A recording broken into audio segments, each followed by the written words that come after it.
Hello everyone. In this particular session, I'll be discussing a very important topic in the pulmonology, that is acute respiratory distress syndrome. So I'll just give you the overview, like what all the topics I'll be discussing in this acute respiratory distress syndrome. So these are all the things like which I'll be discussing in ARDS, wherein I'll be discussing the etiology of the ARDS and what exactly is the difference between cardiogenic and as well as the non-cardiogenic pulmonary edema, and what is the pathophysiology for the development of ARDS, clinical features, diagnostic criteria, complications, treatment, and some clinical based questions related to your ARDS. So this will be the overview. Now let me start the session by just asking you what will be the etiology for the acute respiratory distress syndrome. See, this is how the questions can be asked to you. Acute lung injury is caused by all except aspiration, toxic gas inhalation, cardiopulmonary bypass with heart-lung machine, lung contusion. So this is how the questions can be asked, right? Anyways, I'll be discussing the same question once I discuss the etiology. But before that, let me tell you what exactly is the definition of the ARDS. So ARDS is the disorder which is characterized by diffuse pulmonary parenchymal disease.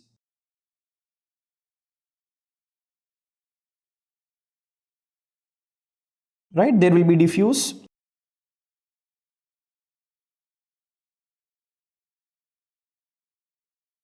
pulmonary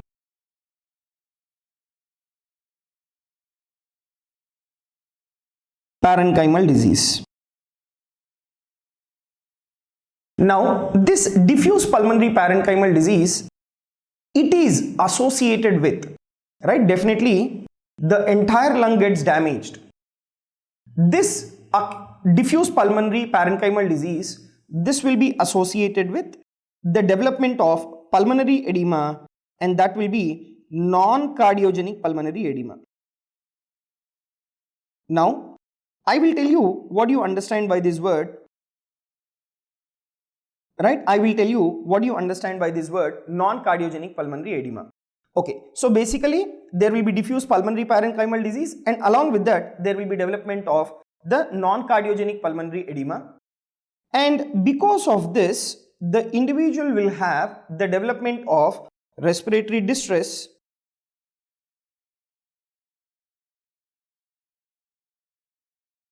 and hypoxia. Right, because of this the individual will develop respiratory distress and hypoxia. So that is what you will observe in patients with the ARDS, right? And what is that you will have? Because of this diffuse pulmonary parenchymal disease and because of the accumulation of non-cardiogenic pulmonary edema, there will be impairment of exchange of gases. So why do you think that there will be respiratory distress? This particular respiratory distress is mainly because of impairment of gaseous exchange.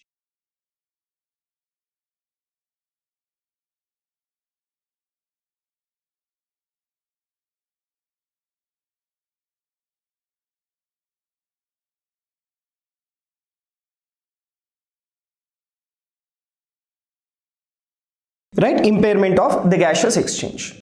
Now let me discuss how will be the prognosis. So ARDS is one particular disease which has very bad prognosis, and this particular ARDS, you know, it is often a very fatal condition, and this has poor prognosis, right? It is the disorder which has poor prognosis, and these patients, they definitely require mechanical ventilation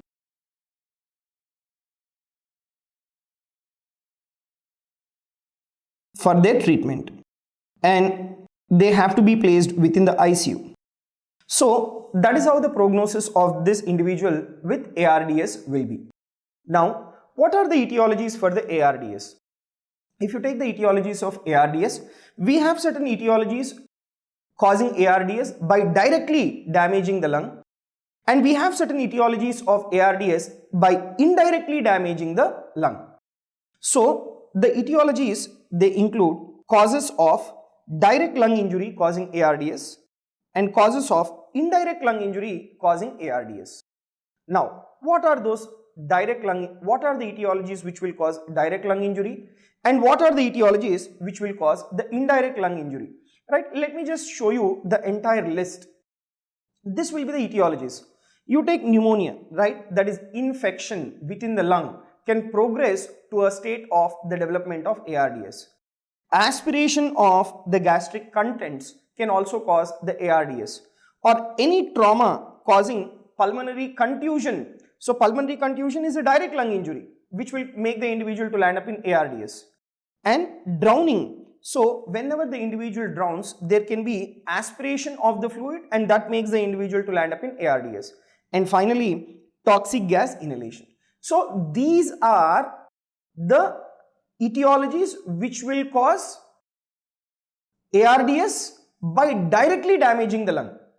Whereas if you see the causes of indirect lung injury, that includes sepsis, severe trauma, burns, multiple contusions, narcotic overdose, pancreatitis, post-coronary artery bypass graft.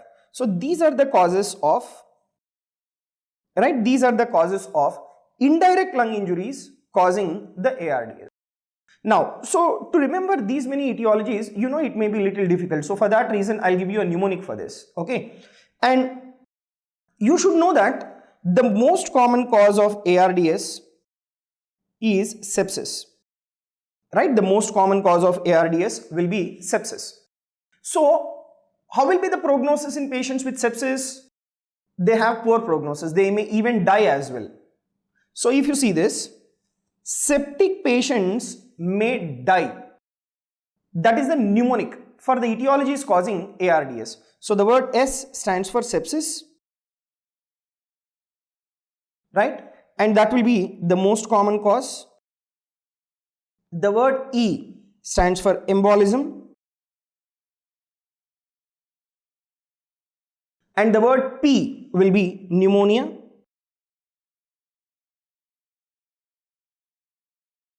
That is community acquired pneumonia and even aspiration pneumonia.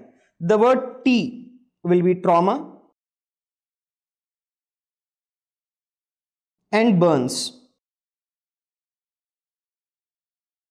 Right, trauma and burns. I will be inhalation. And what inhalation is that? It is smoke inhalation. The word C will be cocaine. The drugs of abuse like cocaine, opioids, tricyclic antidepressants, aspirin and phenothiazines.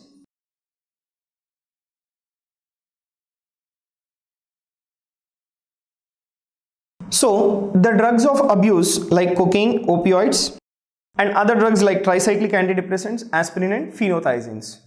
And the word P stands for pancreatitis. And then post CABG, coronary artery bypass graft. And the word M, it stands for massive blood transfusion. Right, massive blood transfusion and aspiration of the gastric contents.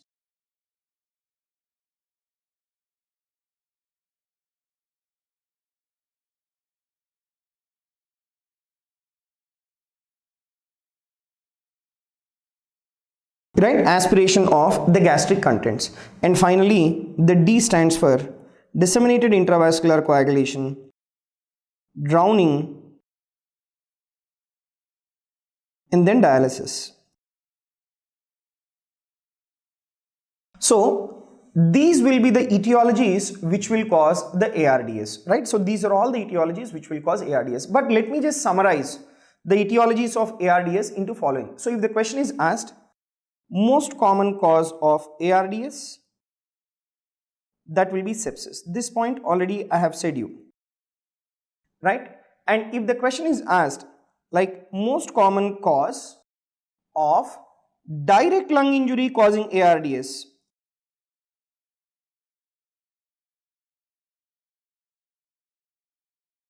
Most common cause of direct lung injury causing ARDS will be pneumonia. And if the question is asked, most common cause of indirect lung injury,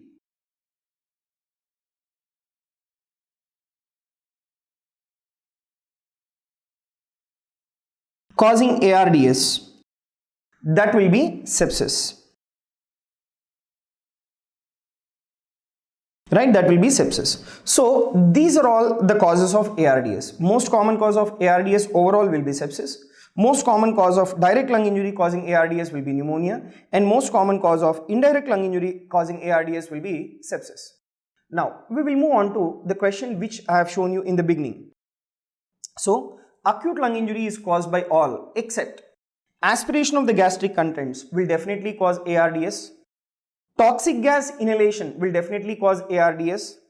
Trauma, like causing lung contusion, it is one of the direct lung injury causing ARDS. But remember, cardiopulmonary bypass with heart-lung machine, it does not cause ARDS. But whereas, if you take post-CABG, right, if you take post-CABG, there can be development of the ARDS. But cardiopulmonary bypass with heart-lung machine, this will not cause the ARDS. Now, one more question regarding the etiology of ARDS. So, if you see the question, normal pulmonary capillary wedge pressure with pulmonary edema is seen in left atrial myxoma, high altitude, pulmonary venous obstruction, pulmonary arterial obstruction. So, what do you understand by this word pulmonary capillary wedge pressure? Subsequently, I will discuss that in detail. But please remember, in ARDS, there will be normal pulmonary capillary wedge pressure. Right, in ARDS, there will be normal pulmonary capillary wedge pressure. Alright. So, among the options given to you, which is the etiology which will cause ARDS? It is high altitude. Right? About pulmonary capillary wedge pressure, I will discuss that in detail. But please remember, among the options given to you, the one which will cause ARDS will be the high altitude. Now, let me discuss some miscellaneous causes of ARDS. Right? So, I have given you a big list, and apart from that, we have few more causes like renal and as well as liver failure. Then followed by that, eclampsia.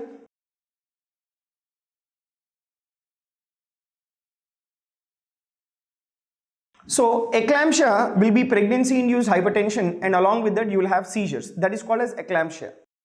Then, amniotic fluid emboli can cause ARDS. Then, hanging. The cause of death in hanging will be ARDS and high altitude. That is what I have shown you in the question. So these are, like some of the miscellaneous causes for ARDS. Okay. So we are done with the etiologies which will be causing ARDS. So the answer to this question is the high altitude. Now let me discuss about this pulmonary capillary wedge pressure. So pulmonary capillary wedge pressure, let me tell you, it is the measure of left atrial pressure.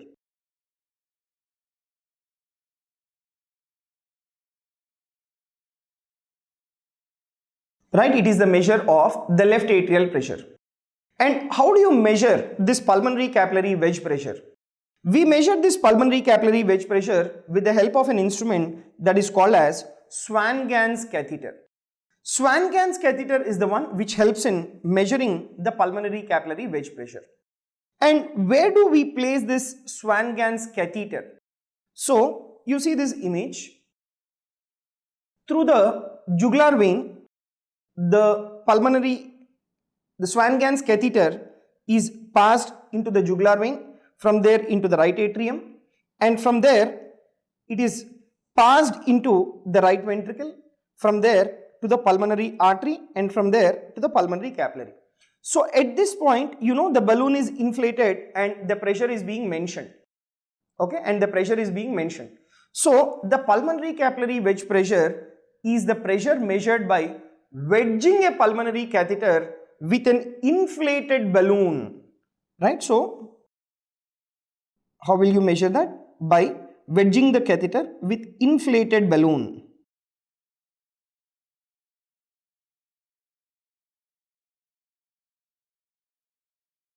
Okay, so we place inflated balloon within the small pulmonary arterial branch, and then we measure this particular pulmonary capillary wedge pressure. And how much is the normal pulmonary capillary wedge pressure? That will be around 6 to 12 millimeters of mercury. Now, what is the clinical significance of this pulmonary capillary wedge pressure? So, please remember that if the pulmonary capillary wedge pressure, if it is within the normal limits, and if there is development of pulmonary edema,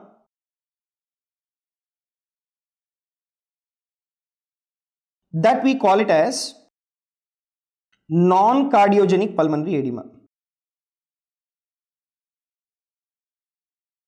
Whereas you have measured the pulmonary capillary wedge pressure, and if the pulmonary capillary wedge pressure is more, that is like more than 18 millimeters of mercury, and then there is development of pulmonary edema,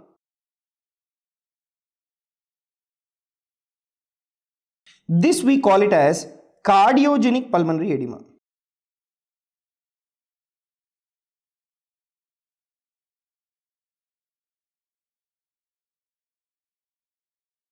Right, this we call it as cardiogenic pulmonary edema. So in non-cardiogenic pulmonary edema, the pulmonary capillary wedge pressure will be less than 18 millimeters of mercury. Okay, so this is the clinical significance of measurement of the pulmonary capillary wedge pressure. And if you take this ARDS is a disorder where you have a normal pulmonary capillary wedge pressure, and that is the reason why it is considered as non-cardiogenic pulmonary edema. So the concept is very simple here. If the left atrial pressure increases, there will be increase in your pulmonary capillary wedge pressure. And once there is increase in pulmonary capillary wedge pressure, there will be development of pulmonary edema, and that is called cardiogenic pulmonary edema. Whereas in other way around, if the left atrial pressure is normal and pulmonary capillary wedge pressure is within the normal limit, but still there is development of pulmonary edema, we call it as non-cardiogenic pulmonary edema. Right? So these are the differences between the non-cardiogenic and as well as the cardiogenic pulmonary edema. Now, yes, you see another important question. A patient comes with sudden respiratory distress, and on examination there is bilateral basal crepitations are present over the chest, which is suggestive of pulmonary edema with normal pulmonary capillary wedge pressure. What is the likely cause? Narcotic overdose, congestive heart failure, myocardial infarction, and then cardiogenic shock. So the individual is having pulmonary edema, and how are you telling that there is development of pulmonary edema? Because there are bilateral basal creps. And at the same time, what is another parameter which is given to you? There is normal pulmonary capillary wedge pressure. So what will be the likely cause? The likely cause definitely will be ARDS, that is Acute Respiratory Distress Syndrome. And among the etiologies which are given, or among the options which have been given to you, the one which will cause ARDS will be narcotic overdose. Right, like cocaine abuse can make the individual to land up in ARDS, where the individual will develop the non-cardiogenic pulmonary edema. Whereas if you take these three causes like congestive heart failure, myocardial infarction, and cardiogenic pulmonary edema, in these individuals also there is presence of pulmonary edema. But the pulmonary edema what you see here will be cardiogenic pulmonary edema.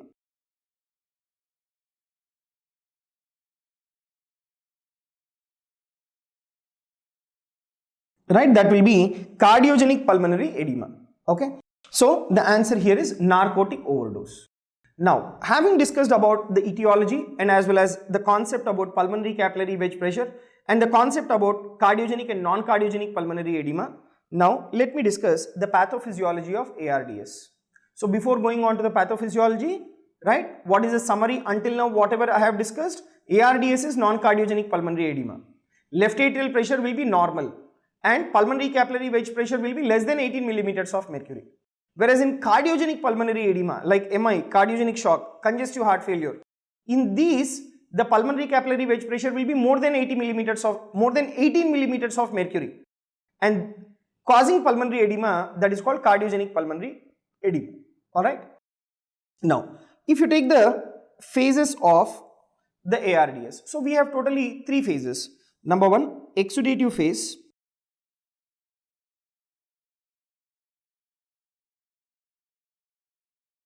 Then second we have fibroproliferative phase.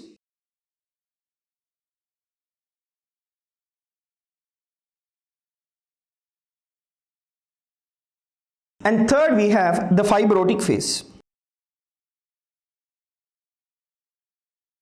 So these are the 3 phases of ARDS: exudative phase, fibroproliferative phase, and as well as the fibrotic phase. Now let me discuss one by one. So first let me take up the discussion of the exudative phase. So if you take this exudative phase, it will be there for nearly around 0 to 7 days. And there are 2 characteristic pathological features that you will see in the exudative phase. What are those 2 characteristic pathological changes? Number 1, there will be either damage in the capillary or there will be damage within the alveolar epithelium. Right? Now, first important feature will be damage to capillary endothelial cells.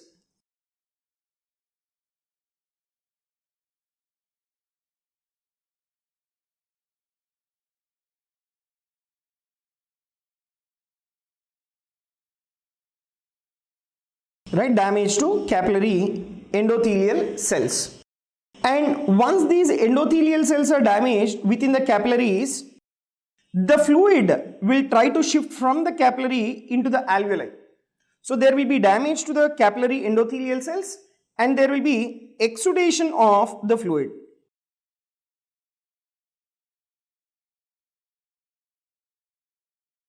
Right? There will be exudation of the fluid.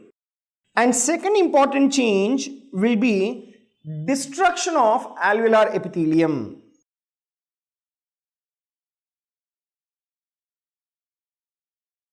And within this alveolar epithelium,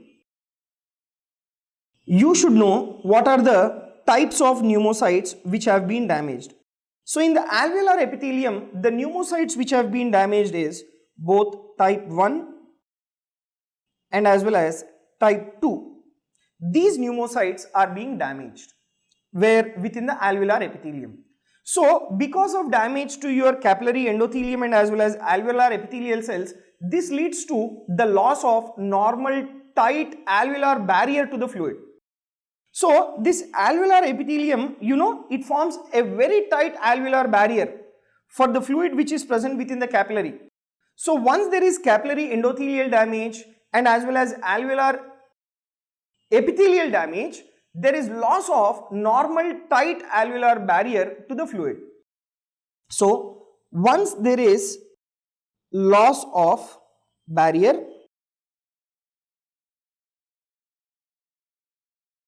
right, once there is loss of barrier, that leads to edema fluid rich in proteins accumulates within the interstitium and as well as the alveolar spaces. So the fluid from capillary will shift to the interstitium and as well as the alveoli of the lung. So edema fluid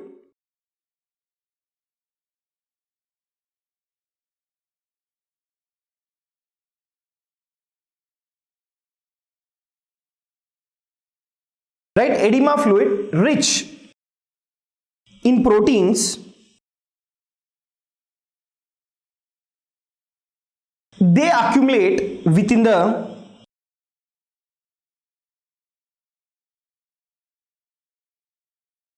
interstitium and alveoli. Right, interstitium and as well as alveoli. So this is what will happen in the exudative phase. Then followed by the exudative phase in the pathophysiology, the second important phase that I have discussed is the fibroproliferative phase. So fibroproliferative phase, it is characterized by the influx of the fibroblasts. See, now there is damage within the lung. What our body will try to do as a part of the compensation, it will try to send the cells which will repair that particular damaged lung. So there will be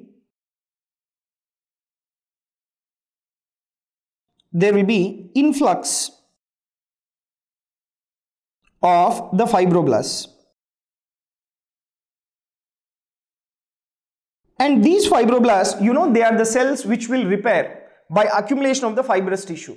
But remember, once the fibroblasts, they get influxed, the number which are being influxed will be very few in number. So that is the reason why they start proliferating in number to repair the large quantity of the lung which has been damaged. So that is what is nothing but your fibroproliferation. Okay. Next, coming to the fibrotic phase. So, but before that, the fibroproliferative phase will be around 7 to 14 days. And in the exudative phase, you have to understand one important point. What is that? I said you that there is edema fluid, right? That there is accumulation of edema fluid which is rich in plasma proteins. So this edema fluid which is rich in plasma proteins, it gets accumulated within the alveoli, forming what is called as the hyaline membrane.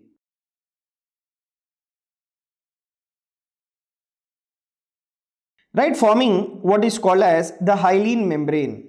So this ARDS, it is also called as hyaline membrane disease, right? But we use this word particularly in children, that is hyaline membrane disease, because there is formation of the hyaline membrane within the alveoli in the exudative phase. Now, so fibroproliferative phase, it will last for nearly around 7 to 14 days. And let me tell you about the fibrotic. The fibrotic phase, this will be there up to 21 days, right? So here there is varying degree of fibrosis.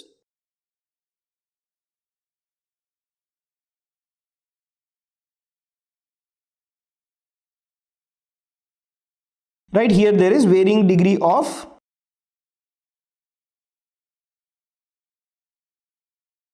fibrosis. That is what you will observe in the fibrotic phase, right? Because of the accumulation of the fibrous tissue, the entire lung will become very hard in consistency, right? It will become very hard in consistency, and that we call it as the fibrosis.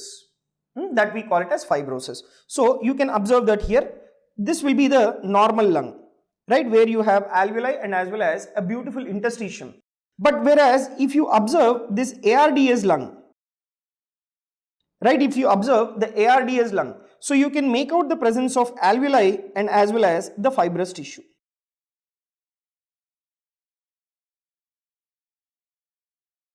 Right, so this is the fibrous tissue. So if you see the diagrammatic illustration, from 0 to 7 days, it is the hyaline membrane formation in the exudative phase, and from 7 to 14 days, it is the fibroproliferative phase where you have the presence of interstitial inflammation, and from 14 to 21 days, there will be accumulation of the fibrous tissue, and that is called as the fibrotic phase. So these will be the phases in patients with the ARDS, and beyond 21 days, the prognosis of the individual will be very bad and the individual will succumb to death. So I'll just show you one important question related to ARDS. All of the following are seen in ARDS except pulmonary edema, decreased tidal volume, hypercapnia, decreased compliance. Pulmonary edema will be there, that is non-cardiogenic pulmonary edema. Tidal volume will be decreased. Why? Because the alveoli and as well as interstitium, they have been fibrous, so tidal volume will definitely be reduced. And because there is accumulation of the fibrous tissue, I have already said you, the lung becomes very hard in consistency. So there will be decreased compliance. There will be decreased compliance, but they will not have hypercapnia. What they will have is hypocapnia. Why is that? Why there will be hypocapnia? Why? Because in patients with ARDS, there will be tachypnea. there is increase in the respiratory rate. And because of increase in the respiratory rate, there will be carbon dioxide washout. Right, there will be carbon dioxide washout. And this carbon dioxide washout is the one which will be responsible for the development of the hypocapnia. So all of the following are seen in ARDS except, so hypercapnia will not be there, there will be hypocapnia. Right, now let me just show you one important flow chart here. ARDS, it is an acute form of lung injury which is characterized by the following features. There will be increased permeability of alveolar capillary membrane, diffuse alveolar damage, and there will be accumulation of proteinaceous pulmonary edema, which is nothing but which will lead to the development of the hyaline membrane formation. And because of damage to your pneumocytes, there will be reduction in the surfactant, that is mainly due to injury to your type 2 pneumocytes. Type 1 pneumocytes, they are responsible for gaseous exchange, and type 2 pneumocytes are the one which are responsible for the production of the surfactant. So because of the alveolar collapse, because of the fibrous tissue accumulation, there is reduced compliance, and that will lead to what is called as development of the stiff lung. Right, that will lead to the development of what is called stiff lung, and this will cause diminished tidal volume. Right, this will cause diminished tidal volume, and that will lead to hypoxia. Right, that will lead to hypoxia. So because there is reduced compliance, the distensibility of the lung is not there, there will be decreased tidal volume, due to which there is hypoxia. So once there is hypoxia, that will stimulate the respiratory centers.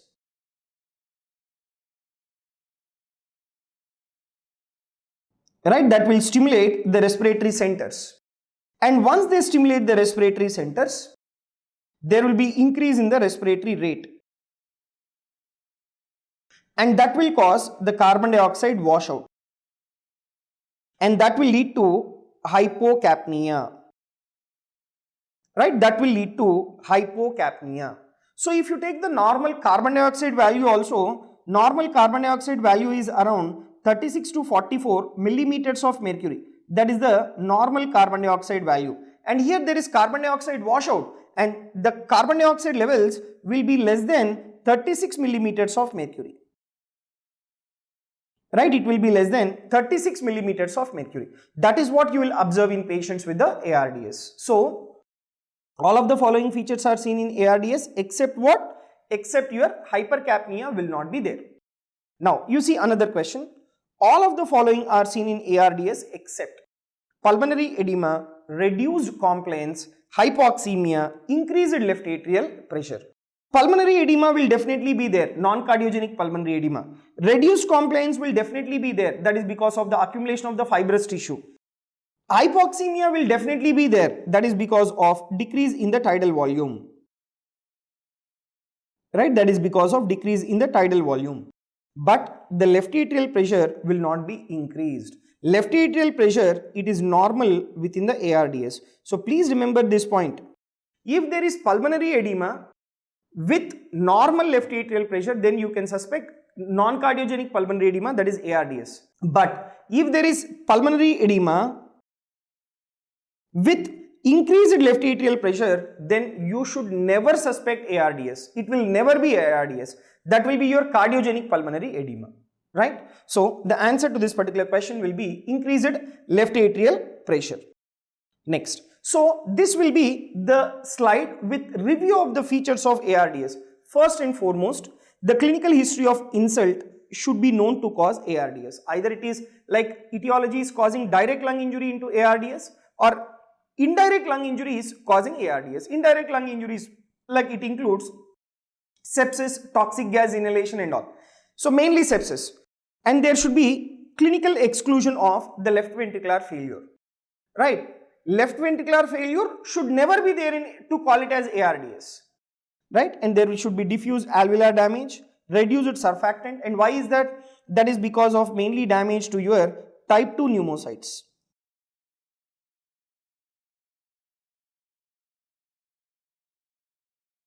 right? And increased permeability of the alveolar capillary membrane, accumulation of proteinaceous pulmonary edema, right? And this proteinaceous pulmonary edema, it is like albumin rich pulmonary edema because it is coming from the capillary, pulmonary capillary.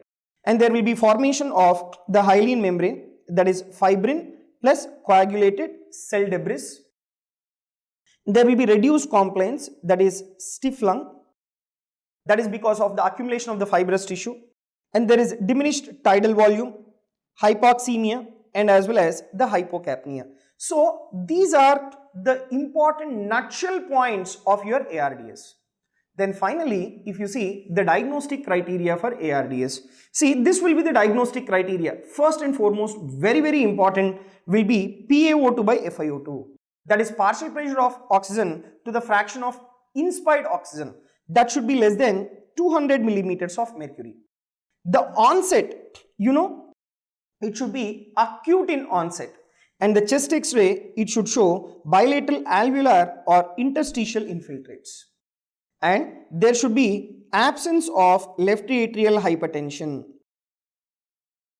Right? There should be absence of left atrial hypertension. Pulmonary capillary wedge pressure should definitely be less than 18 millimeters of mercury. And what type of respiratory failure you will have in ARDS? You will have type 1 respiratory failure.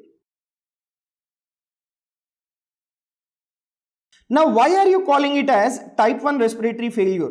That is because in type 1 respiratory failure, you will have hypoxia, and if you take the carbon dioxide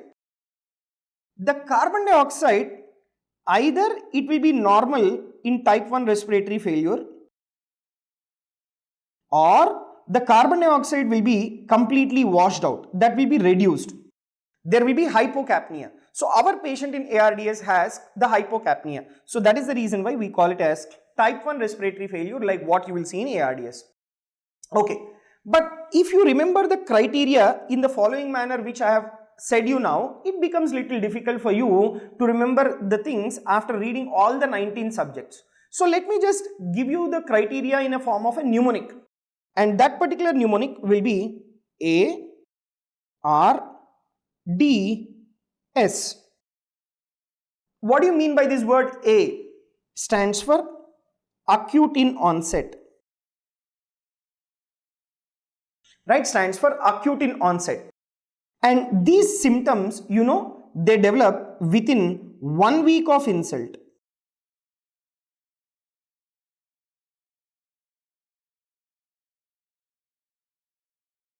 Right? These symptoms, they develop within 1 week of insult. R, it stands for reduced PaO₂ by FiO₂. Right? Reduced PaO₂ by FiO₂. And how much should be? It should be less than 200 millimeters of mercury. And D stands for diffuse bilateral opacities. Right? Diffuse bilateral opacities where in the chest X-ray. And the word S stands for Swan-Ganz catheter pressure. So Swan-Ganz catheter is the catheter which will measure the pulmonary capillary wedge pressure.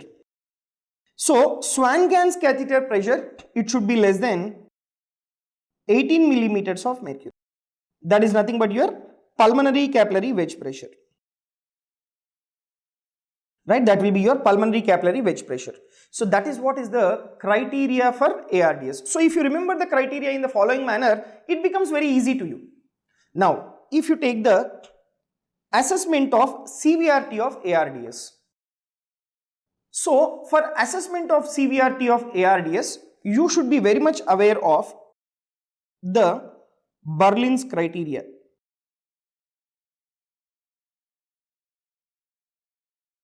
Right? You should be very much aware of the Berlin's definition of the ARDS or Berlin's criteria of ARDS. So according to the Berlin's criteria, we classify the ARDS into 3 types. That is mild, moderate and severe ARDS. So if you take the mild is that where you have PaO₂ by FiO₂ in a range of 200 to 300. Right, in a range of 200 to 300 millimeters of mercury.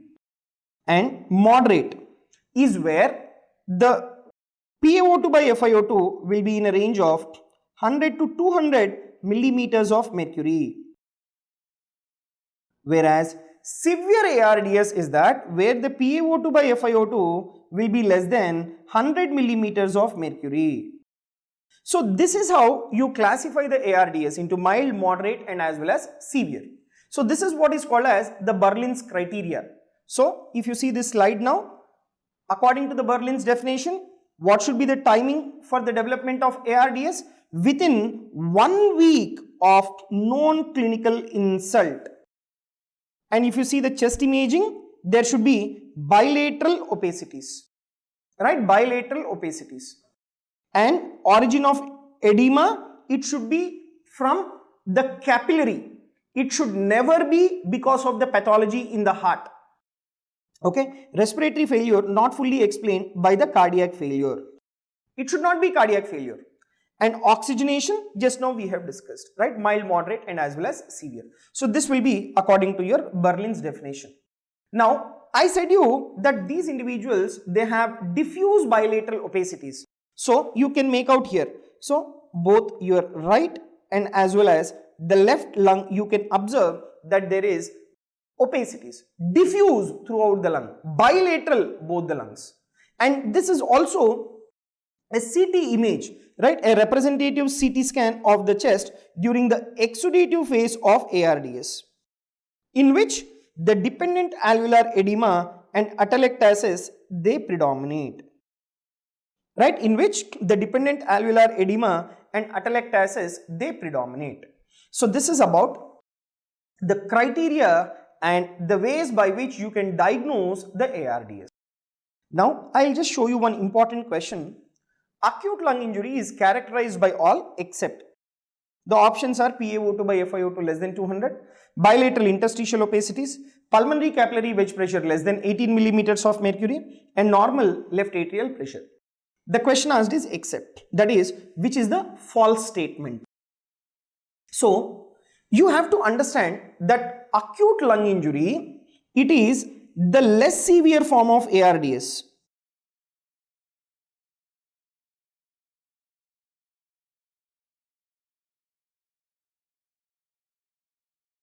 Right, acute lung injury, it is a less severe form of ARDS.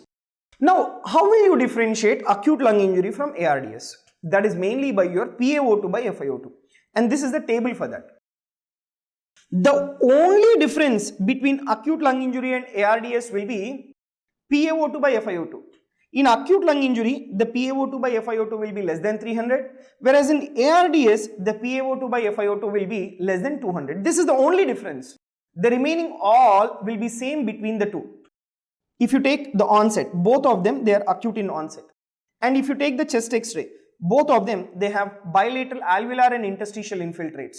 And there will be absence of the left atrial hypertension. Pulmonary capillary wedge pressure in both of them will be less than 18 millimeters of mercury. So that is what is your acute lung injury.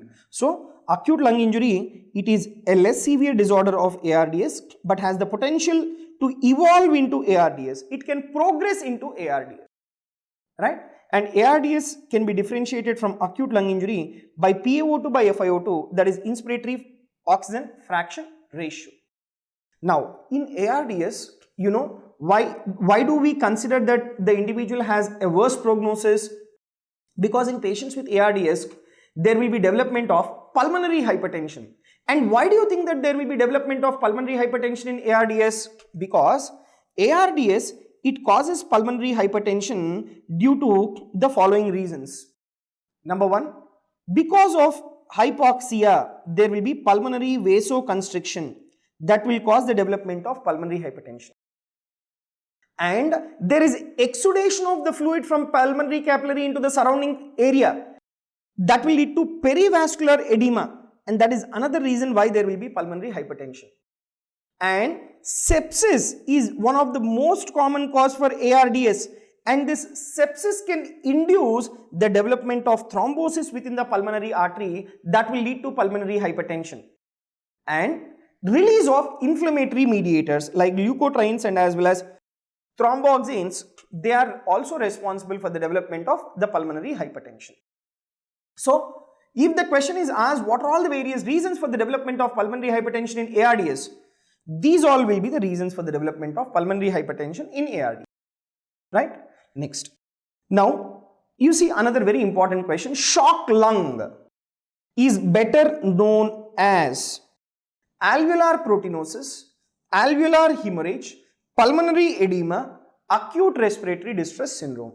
Now, shock lung, if you see, it is a synonym to the ARDS, right? It is a synonym to the ARDS.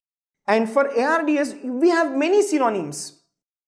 One is your shock lung, and another synonyms are diffuse alveolar damage, acute alveolar injury, acute lung injury. These are all the synonyms for the ARDS.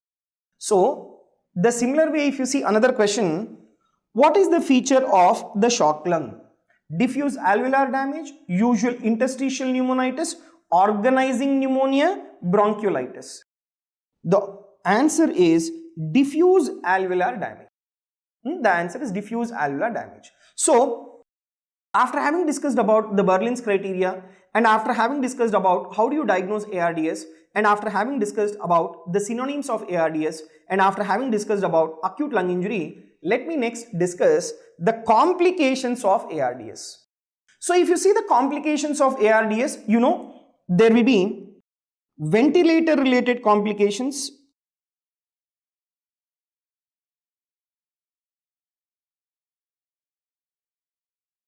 right? There will be ventilator related complications because these patients in ARDS, you know, they are completely placed on ventilator for their recovery. So, ventilator related complications are many. I'll discuss what are those ventilator related complications. And another thing is, these patients, they are being placed in ICU for many days. So, critical illness related complications.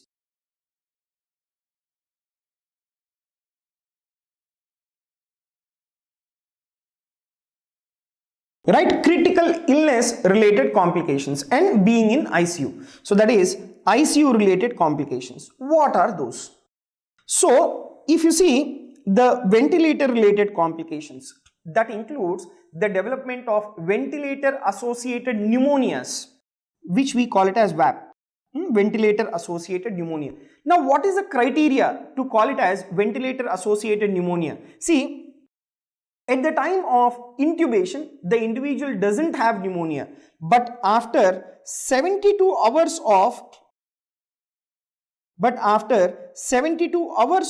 mechanical ventilation, if the individual develops pneumonia, that we call it as ventilator associated pneumonia. And another important complication related to your ventilator will be pulmonary barotrauma.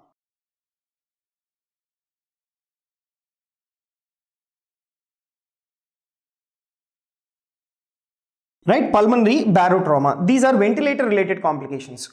Then followed by that, critical illness related complications. You know, an individual being placed in ICU for longer duration of time, they can develop psychosis. That we call it as the ICU psychosis.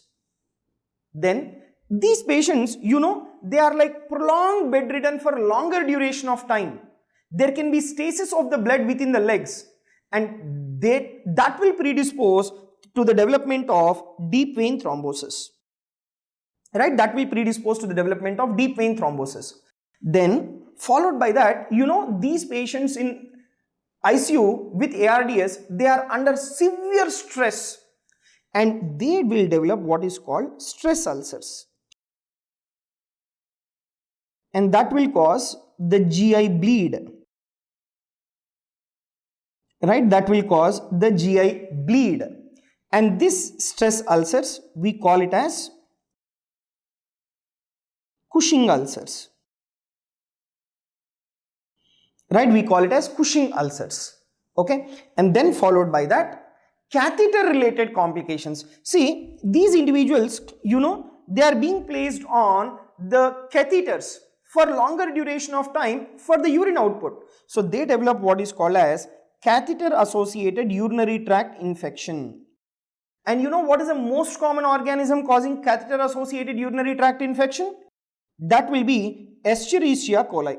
Escherichia coli, it is the most common organism which will be causing catheter associated urinary tract infection, and that drug of choice will be your third generation cephalosporins, that is ceftriaxone, has to be given as a part of treatment for your catheter associated urinary tract infection. So after having discussed about the complications, you need to know the treatment.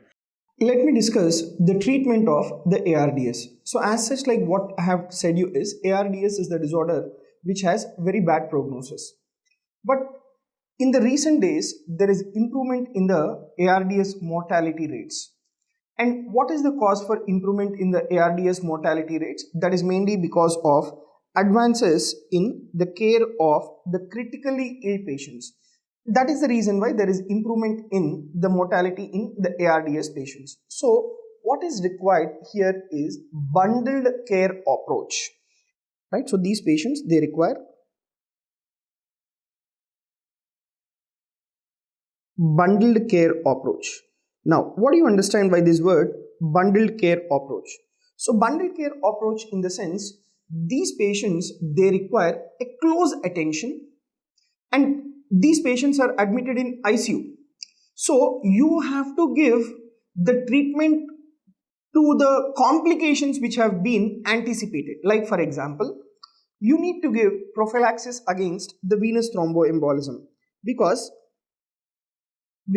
these patients, they are bedridden for prolonged period of time, and that is the reason why they are prone for development of deep vein thrombosis.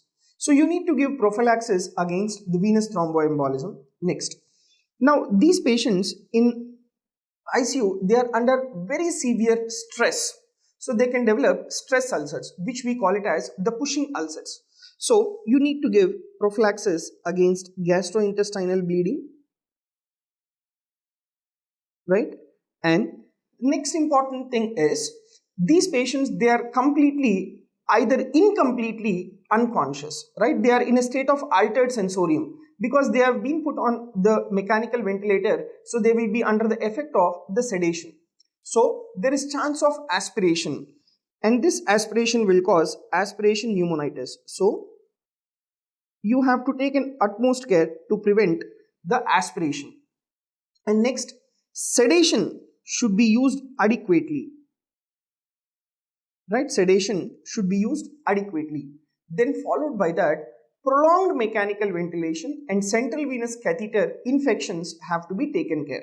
So mainly the nosocomial infections,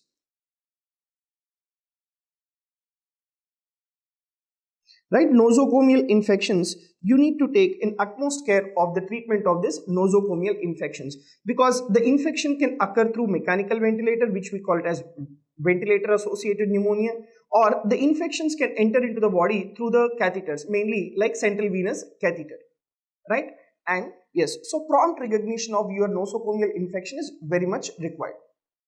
And next important thing is the adequate nutrition via the enteral route.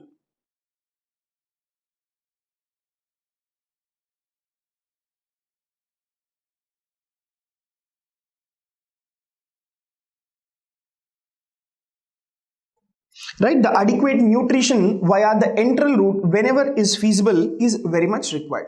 So this bundled care approach is the one which has helped in improving the mortality in patients with the ARDS. And first and foremost, very important, definitely you need to treat the underlying cause, right? You need to treat the underlying cause.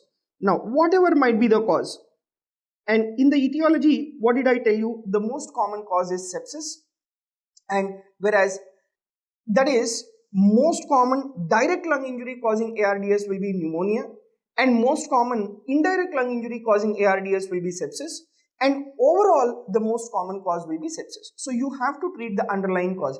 Either it might be a medical disorder or it might be the surgical disorder. Next, having discussed about the bundle care, next thing is management of mechanical ventilation. So those patients whoever are meeting the clinical criteria for ARDS, they frequently become fatigued from increased work of breathing. Right? There is increased work of breathing. Why? Because there is interstitial edema and as well as alveolar edema, due to which there will be increased work of breathing and progressive hypoxemia. Definitely these patients at one point of time, they require mechanical ventilator for support. Now, regarding the mechanical ventilator, you have to be well knowledgeable about this mechanical ventilator. Why? Because you have to ensure minimizing the ventilator induced lung injury. So even though ventilator we consider it is a life-saving potential, it has a life-saving potential, and at the same time this mechanical ventilator can also aggravate the lung injury. Right? Mechanical ventilator can also aggravate the lung injury. Now let me discuss how the mechanical ventilator aggravates the lung injury. See, there are two principal mechanisms how this mechanical ventilator will aggravate the lung injury, and those two principal mechanisms include number one, volume trauma,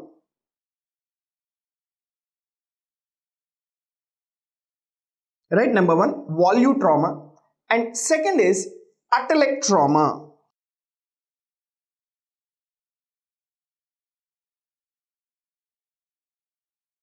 Right, volume trauma and as well as the atelectasis trauma. So volume trauma, it occurs from repeated alveolar distension.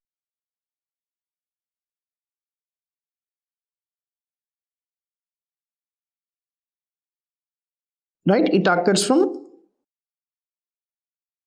repeated alveolar distension from excess tidal volume. So this is the reason for the development of the volume trauma. Whereas if you take this atelectasis trauma, it occurs from recurrent alveolar collapse.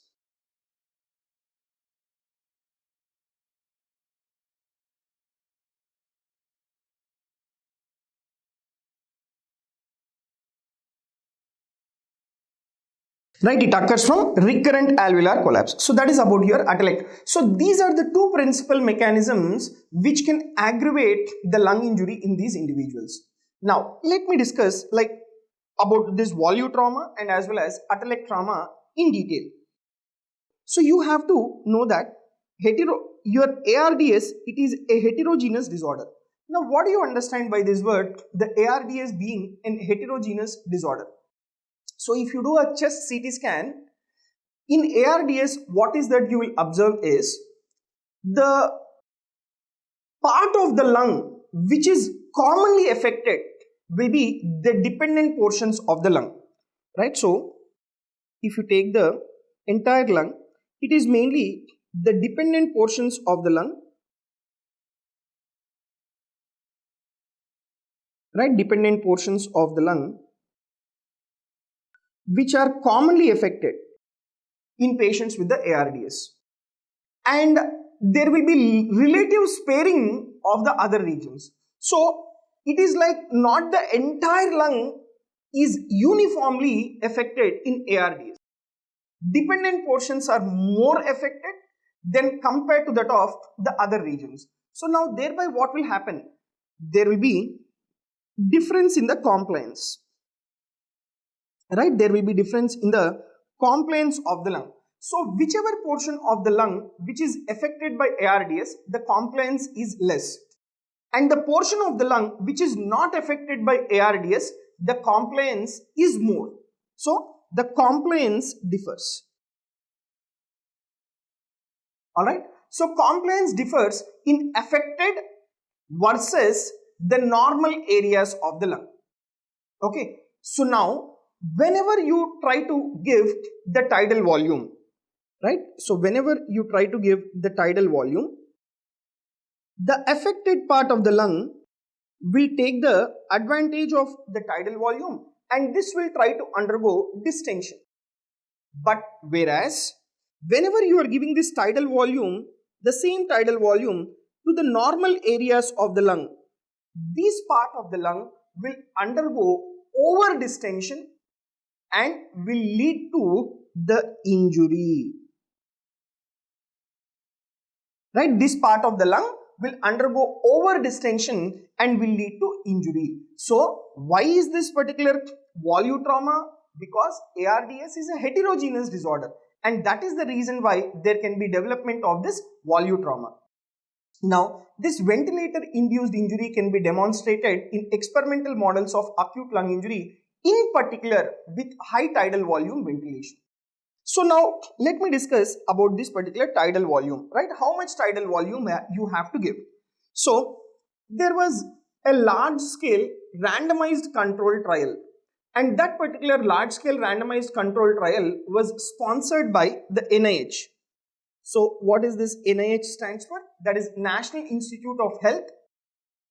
They have conducted a large scale randomized control trial. What is that they have done? They have taken a large group of the ARDS patients, right? They have taken a large group of ARDS patients and in one subset of population, they have used low tidal volume. Right, in one subset of patients, they have used low tidal volume, right? That is how much they have used, that is around 6 ml per kg. Right, they have used low tidal volume. And in another subset of patients, they have used conventional tidal volume.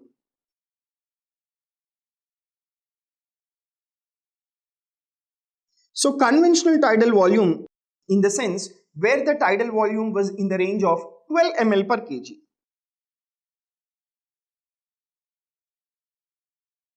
Right, where the tidal volume was in the range of 12 ml per kg. So now they have done a study, right, comparing the low tidal volume versus the conventional tidal volume. So what they found was the mortality rate was significantly lower in low tidal volume patients, right? So in these group of individuals,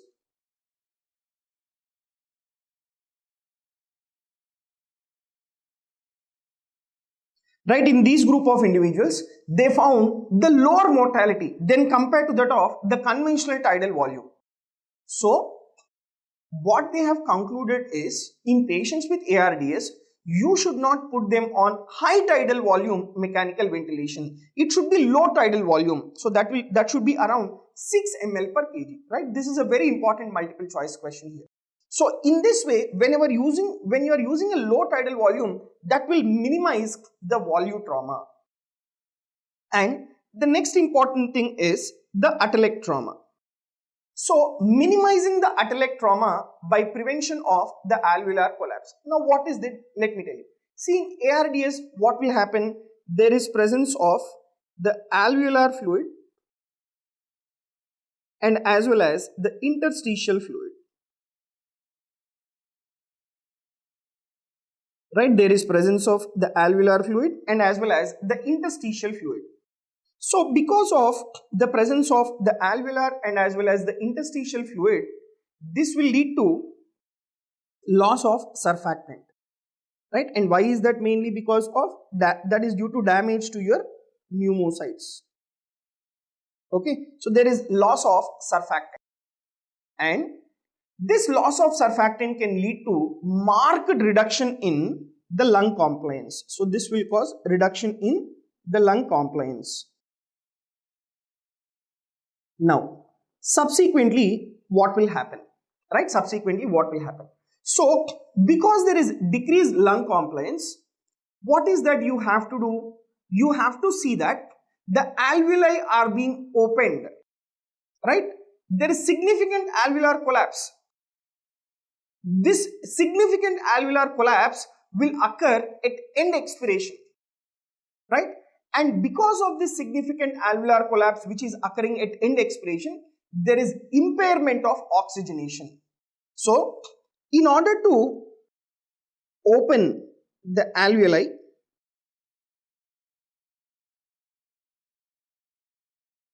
right? In order to open the alveoli, you have to adjust the PEEP, right? And what does this PEEP stands for? PEEP stands for positive end expiratory pressure. So in most clinical setting, the PEEP is adjusted to minimize the FiO₂.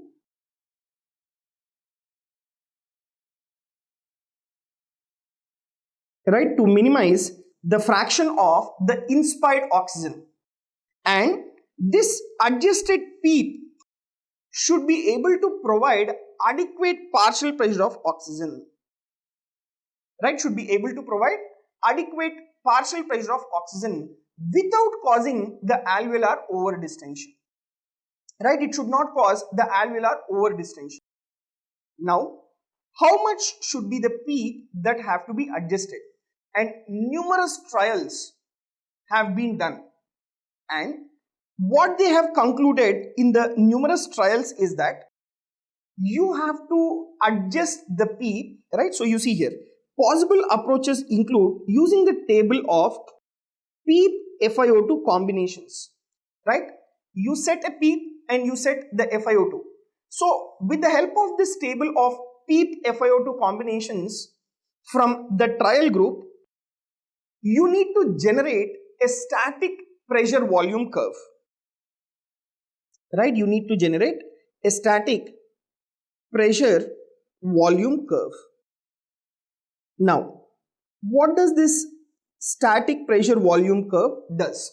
So, after generating a static pressure volume curve for the respiratory system, at this static pressure volume curve, the PEEP has to be adjusted at lower inflection point on the curve.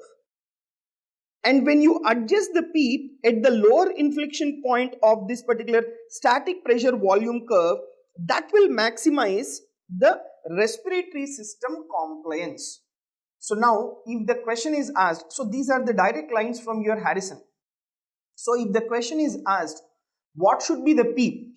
The answer should be the best PEEP, right? And some of the textbooks says the high PEEP, right? And in your multiple choice questions, like if the best PEEP is not there, like if you have the options like high PEEP, low PEEP, then you go with high PEEP, low tidal volume. That should be the answer. Okay, so this particular best PEEP is the one which will minimize the atelectasis trauma, right? This will minimize the atelectasis trauma. And next important thing in the management of ARDS patients is the prone position. So, like several trials demonstrated that mechanical ventilation in prone position improved the arterial oxygenation, right? So this will improve, right, the arterial oxygenation. And why is that? In prone position there will be recruitment of, right, there will be recruitment of the dependent lung zones. And because there is recruitment of the dependent lung zones in the prone position, that will help in improving the arterial oxygenation. So these particular trials have demonstrated a significant reduction in 28-day mortality with prone position, right? So mainly they have tried this prone position in patients with severe ARDS. So once they have tried in patients with severe ARDS, that has found to significantly reduce 28-day mortality, right? So that is about your prone position. So that is the reason why many centers are increasing the use of prone positioning in severe ARDS patients. So with the understanding that these maneuvers require critical care team that is experienced in maintaining the position, maintaining the patient in prone position. So prone position, definitely it is very helpful in ARDS patients. Next, the other strategies in mechanical ventilation. The other strategies include recruitment maneuvers and as well as alternate modes of mechanical ventilation. See, recruitment maneuvers transiently increase the PEEP, right? In recruitment maneuvers, what you have to do is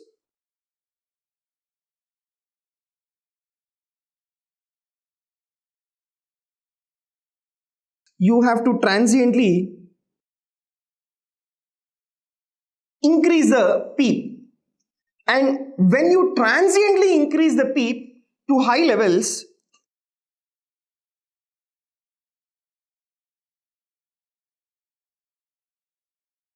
right, this will cause recruitment of the atelectatic lung.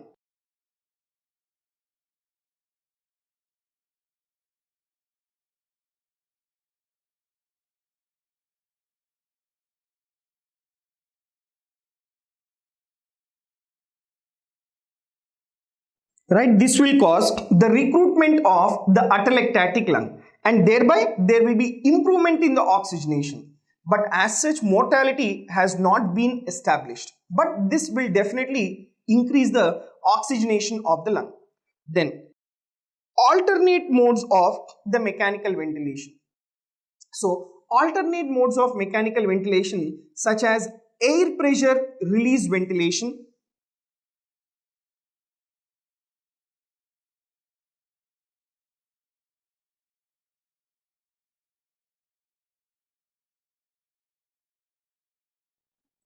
right, air pressure release ventilation, and high frequency oscillatory ventilation.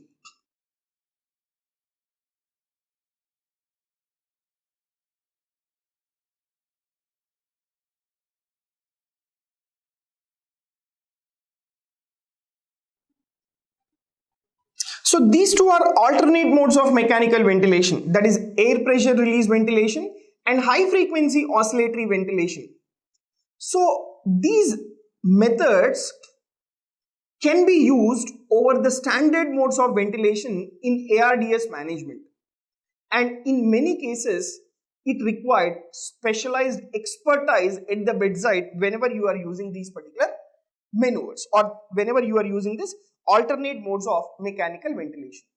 And next important thing is ECMO, that is lung replacement therapy with extracorporeal membrane oxygenation, and even a trial was done mainly in the United Kingdom using this particular ECMO in severe ARDS patients, and this ECMO was shown to improve the mortality.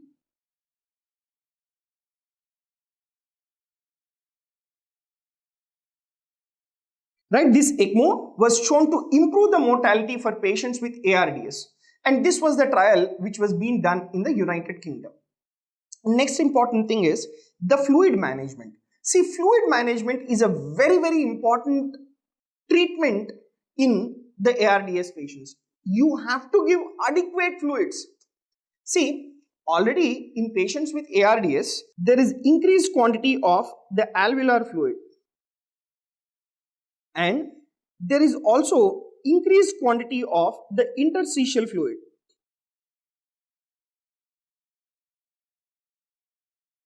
Right, there is increased quantity of alveolar fluid and as well as increased quantity of the interstitial fluid, and this increased fluid is the central feature of the ARDS. Okay, so whenever you are giving the fluids, you have to ensure that you have to maintain low left atrial pressure, right? You have to maintain the low left atrial pressure, and whenever you maintain this low left atrial pressure, this will minimize the pulmonary edema.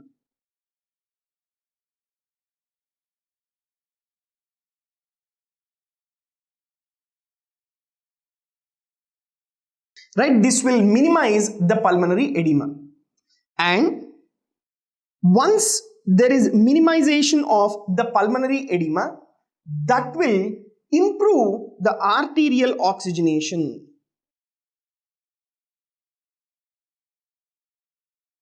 Right, that will improve the arterial oxygenation and as well as the lung compliance and lung compliance.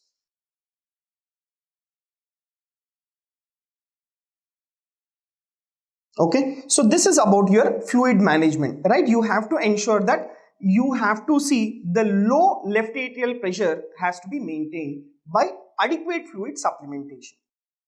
So aggressive attempts have to be done to reduce the left atrial pressure. How can you maintain the low left atrial pressure? Number one, by fluid restriction. So adequate fluid should be given, right? You should not do the fluid overload. And second important thing is diuretics. Right, so fluid restriction and diuretics should be the important aspect of the ARDS management. And whenever you do a fluid restriction and as well as whenever you supplement the adequate diuretics, then you will have the maintenance of the low left atrial pressure. Next, followed by that, the neuromuscular blockade. In severe ARDS patients, sedation alone can be inadequate for patient ventilator synchrony. See, what is the idea behind your sedating the patient? What is the idea behind giving the neuromuscular blockade drugs? That is to maintain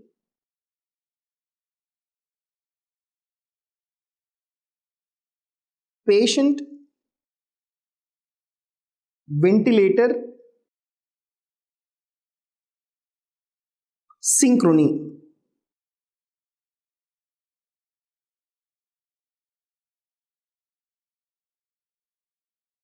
Right? So whenever you maintain this patient ventilator synchrony, that will improve the oxygenation. And how can you maintain this patient ventilator synchrony? That is by sedation. And sedation alone, right? Sedation alone will not be helpful. So in a multi-center randomized placebo-controlled trials have shown that early neuromuscular blockade,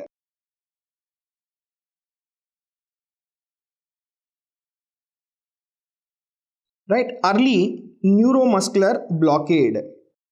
And this early neuromuscular blockade has to be done with the help of cis-atracurium bisilate.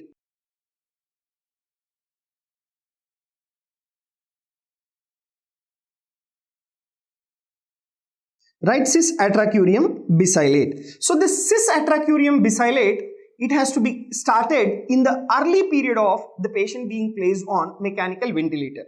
And this cis-atracurium bisilate has to be given for nearly around 48 hours. So when you do an early neuromuscular blockade, particularly in patients with severe ARDS, that has found to increase the survival, and it was also found to improve the ventilator free days without increasing the ICU acquired paresis. So not only sedation, even neuromuscular blockade is also very much required. Then followed by that, supplementation of the glucocorticoids. See, many attempts have been made to treat both early ARDS and as well as late ARDS with glucocorticoids. And what was the goal? The goal was mainly to reduce the potentially deleterious pulmonary inflammation. That was the reason for starting the glucocorticoids. And when the studies were done, few studies have shown any significant mortality benefit. So even the current data does not support the routine use of, right, does not support the routine use of steroids, right, does not support the routine use of steroids in the care of the ARDS patients. So that is about your glucocorticoids, right? Now let me just summarize all the features of ARDS. So most common cause of ARDS, it is sepsis. And these patients with ARDS, it is non-cardiogenic pulmonary edema. So you have normal pulmonary capillary wedge pressure, and pulmonary capillary wedge pressure, it will be less than 18 millimeters of mercury, right? And they have high protein pulmonary edema, and there will be intrapulmonary shunting, right? That is from the pulmonary capillaries into the interstitium and as well as the alveoli. and PaO₂ by FiO₂ will be less than 200, and chest x-ray, it will show you diffuse bilateral opacities, and that we call it as bilateral whiteout lung. And treatment of choice is low volume ventilation using a continuous positive airway pressure, and if the individual is not able to maintain the oxygen saturation with CPAP, then you have to intubate the patient and put the patient on the mechanical ventilator. So this is about your ARDS. Now let me show you some clinical scenarios. Right. So the question is, a patient with pelvic fracture is admitted in ICU after the surgical post-operative period. He develops sudden onset breathlessness and as well as chest pain. What is the likely cause? Pulmonary thromboembolism, shock, respiratory infections, and ARDS. Right? So please don't jump onto the answer of ARDS. The answer is not ARDS here. The answer is the pulmonary thromboembolism. So an individual undergone the pelvic surgery and he is bedridden. Right? So surgical post-op, right? He will be bedridden. Okay. So these patients, there is chance of development of DVT. That is deep vein thrombosis. And this particular DVT can undergo embolization. Right? Can undergo embolization.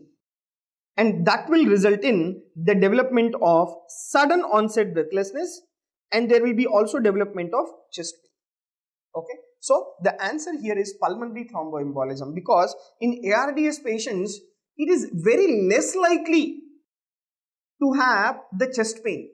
Right? So the points which are going against ARDS is no chest pain.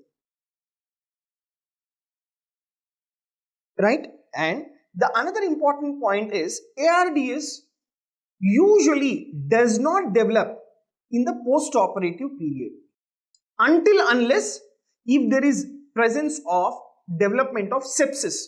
But in our question, there is no point suggestive of the development of sepsis. So your ARDS is ruled out. So the answer is pulmonary thromboembolism. Now, I'll just show you some of the very important differences of acute onset and as well as the chronic dyspneas. So you see this table. Acute onset dyspneas means what? The development of dyspnea within minutes to hours. And for the development of acute dyspnea, you have pulmonary pathologies and you have the cardiovascular pathologies. So if you take the pulmonary pathologies, that includes pneumonia or bronchitis, pulmonary embolism, pneumothorax, bronchospasm, anaphylaxis, and aspiration of the foreign body. So these are the pulmonary disorders for the development of acute onset dyspnea. And then what are the cardiovascular causes for acute onset dyspnea? That includes the congestive heart failure leading to the development of pulmonary edema, then cardiac tamponade. So these are the cardiovascular causes for the development of acute onset dyspnea. Then you take chronic dyspnea. See, chronic dyspnea is right where the individual has developed dyspnea over days to years, and that you will have in respiratory pathologies like COPD, bronchial asthma, interstitial lung disease, and in patients with pulmonary hypertension. And cardiovascular causes for the development of the chronic dyspnea will be your cardiomyopathies. So this is about a very important table where you have acute onset dyspneas and as well as the chronic dyspneas. So if you see a clinical scenario here, a 68-year-old man is admitted to the ICU with fever, hypotension and hypoxemia. He has felt ill for past 2 to 3 days with progressive dyspnea at home. And he has a history of COPD, coronary artery disease, requiring 3-vessel coronary artery bypass graft. And he is also a type 2 diabetic individual. He continues to smoke a pack of cigars daily and also drinks 6-pack of beer daily. On presentation, his room air oxygen saturation is 79%. With a non-rebreather mask, his oxygen saturation remains at 87%.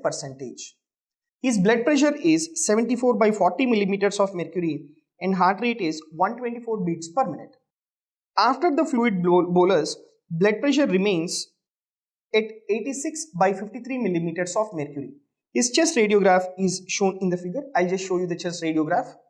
Within 12 hours after admission, blood cultures are positive for Streptococcus pneumonia, and he received the first dose of antibiotics in the emergency department and remains on treatment with ceftriaxone and moxifloxacin. He is intubated, sedated, and currently on the vasopressor support. So this is the clinical scenario of the individual. And continuing the question, his blood gas after the intubation, the pH is 7.28, partial pressure of carbon dioxide is 52 millimeters of mercury, and partial pressure of oxygen is 64 millimeters of mercury, and FiO₂ is 0.8. Which of the following best identifies the patient's diagnosis? So you can see that particular chest X-ray there. What is that you are able to observe? There is presence of diffuse bilateral opacities, right? Very much suggestive of the ARDS. Now the options are acute interstitial pneumonia, mild ARDS, moderate ARDS, multilobar community acquired pneumonia, severe ARDS. So we have a very important criteria which is fitting the ARDS. So number one, the individual has developed dyspnea, right, within 2 to 3 days. So he has felt ill for past 2 to 3 days with progressive dyspnea at home. So there is like acute onset dyspnea. In ARDS, the individual should develop dyspnea within 1 week of the clinical insult. Okay, that is one thing. And second important thing is reduced PaO₂ by FiO₂. So if you take the PaO₂, how much it is? It is 64 and FiO₂ is 0.8. So how much it comes around? 80 is the FiO₂. And what should be the FiO₂? In patients with ARDS, in patients with ARDS, the FiO₂ should be less than 200, right? And again, depending upon the severity, right, we have the Berlin's criteria, which is classifying that into mild, moderate, and as well as severe. So in case of mild ARDS, the PaO₂ by FiO₂ will be around 200 to 300, and in moderate, it is 100 to 200, whereas in severe, PaO₂ by FiO₂ is less than 100. Okay. So now the point here is that second criteria, one criteria is acute in onset. Second criteria, that is reduced PaO₂ by FiO₂, is also going along with the ARDS criteria. And third important criteria is diffuse bilateral opacities, right? You can make out that here, right? Presence of diffuse bilateral opacities.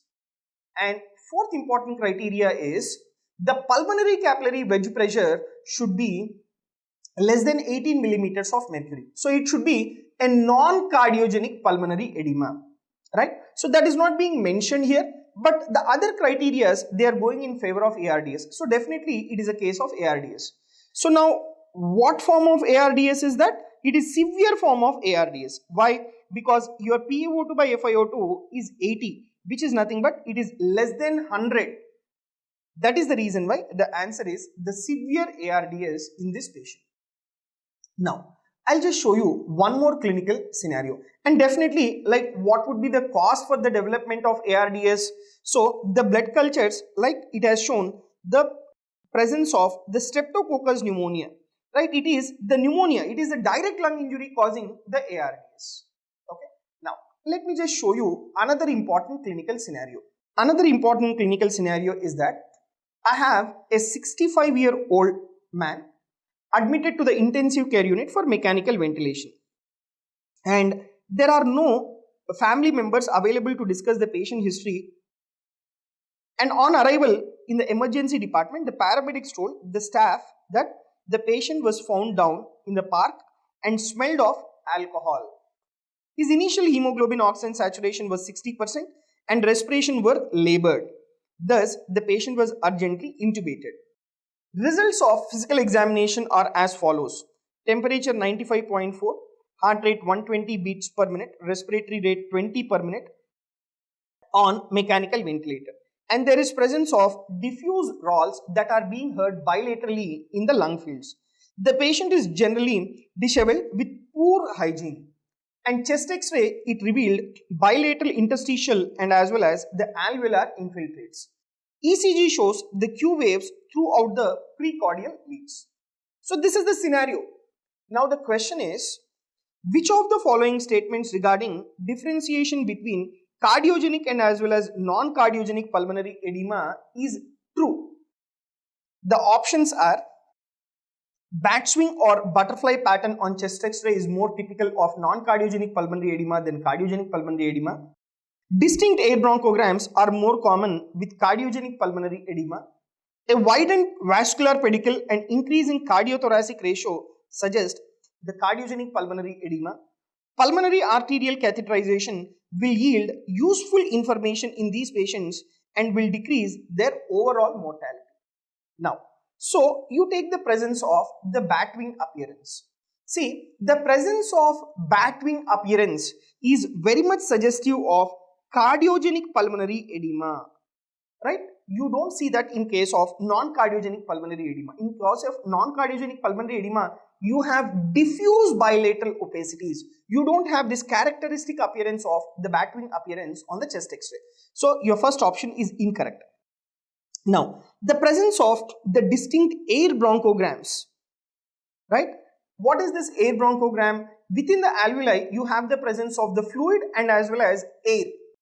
And you will have that air bronchograms mainly in patients with the pneumonia.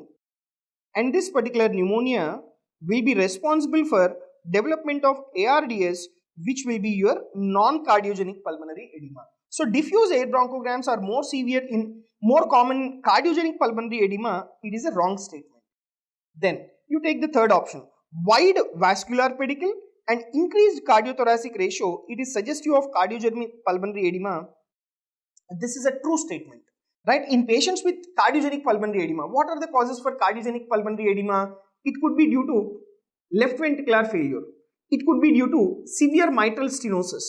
So, in patients with left ventricular failure, the individual will have the increased cardiothoracic ratio. Okay. Next. So, this is a true statement. And fourth option, if you see, pulmonary arterial catheterization will yield useful information in these patients and will decrease their overall mortality. See, pulmonary arterial catheterization will definitely help in differentiating cardiogenic from non-cardiogenic pulmonary edema. But by doing pulmonary arterial catheterization, improvement in mortality, that is decrease in overall mortality, will not be there. So, your fourth option is an incorrect option there. So, the answer to this particular question is a widened vascular pedicle and increase in cardiothoracic ratio that is suggestive of cardiogenic pulmonary edema. So the answer is C. So this is about some of the important clinical scenarios related to the topic of the ARDS. So with this, I wind up this particular very important session of the ARDS. Thank you very much.